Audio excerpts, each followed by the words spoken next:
ناظرین محترم، دنیا میں ایک ایسا شہر بھی پایا جاتا ہے جہاں کے تمام باشندے ہر وقت ننگے رہتے ہیں۔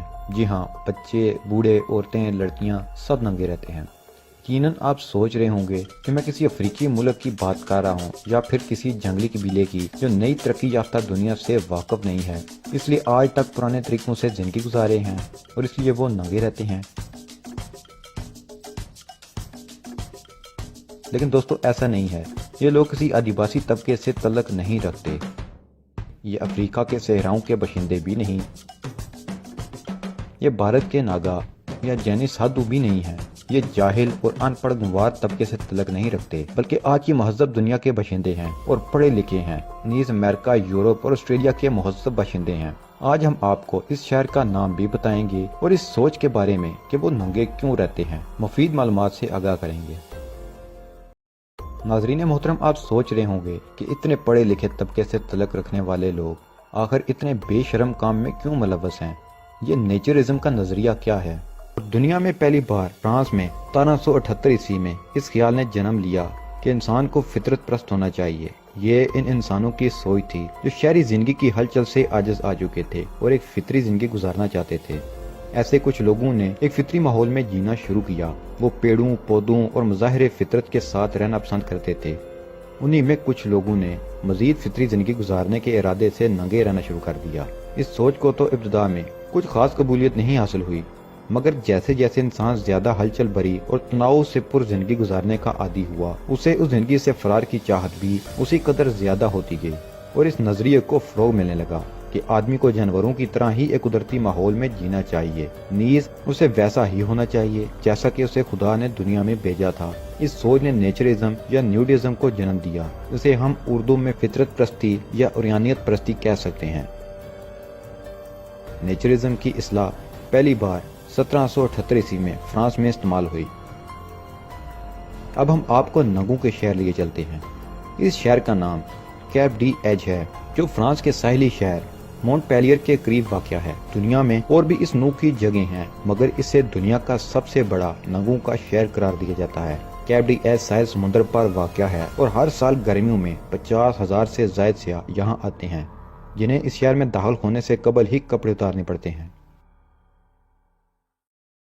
کیپ ڈی ایج میں بینک، سپر مارکیٹ، اینک ساز، ہیئر ڈریسنگ اور پوسٹ آفس جیسی دکانیں اور دفاتر موجود ہیں، اور ان تمام دکانوں اور دفاتر کا عملہ اور ان کے صارفین برہنہ ہوتے ہیں۔ یہاں ایک طرف تو لوگوں کا برہنہ رہنا لازمی قرار دیا گیا ہے اور دوسری طرف باہر سے آنے والے سیاحوں سے برہنہ حالت میں گھومنے کا مزہ لینے کے عوض 6 پاؤنڈ ٹیکس بھی وصول کیا جاتا ہے۔ مگر یہاں برہنہ ہونے کا یہ مطلب نہیں کہ یہاں قانون نہیں۔ یہاں جو شخص بھی کسی غیر سماجی رویے کا مظاہرہ کرتا ہے، اسے جیل کا منہ بھی دیکھنا پڑتا ہے اور جرمانہ بھی کیا جاتا ہے۔ یہ شہر 1960 عیسوی میں بسایا گیا تھا۔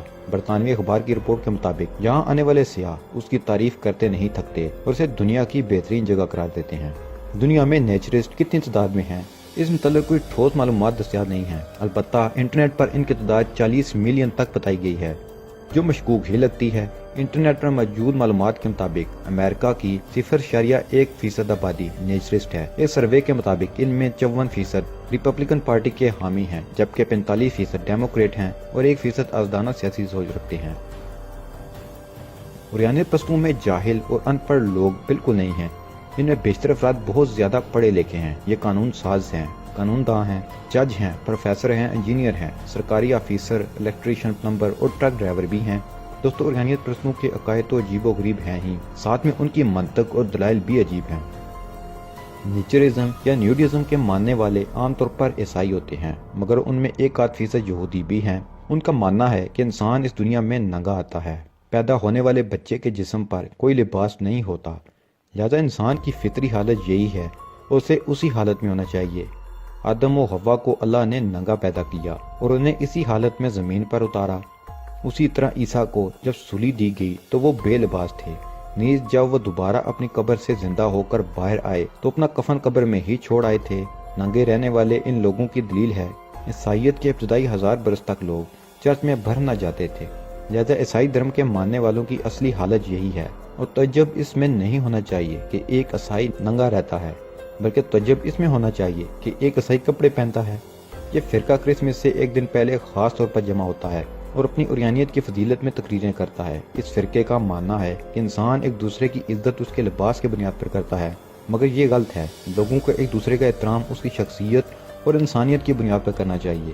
اوریانیت پرستی انسان کو انسان کے احترام کرنا سکھاتی ہے، نہ کہ اس کے لباس کا۔ تو دوستو، یہ تھے ننگوں کے شہر کے بارے میں کچھ حقائق۔ آپ کے خیال میں اوریانیت پرستوں کے دلائل میں کتنا دم ہے؟ کیا انسان کو شہری ہلچل اور پریشانیوں سے بھاگ کر نیچرزم اختیار کر لینا چاہیے؟ کیا اسے بے لباس ہو کر جنگلوں میں رہنا چاہیے؟ کمنٹ باکس میں اپنی آراء سے ضرور نوازیے گا۔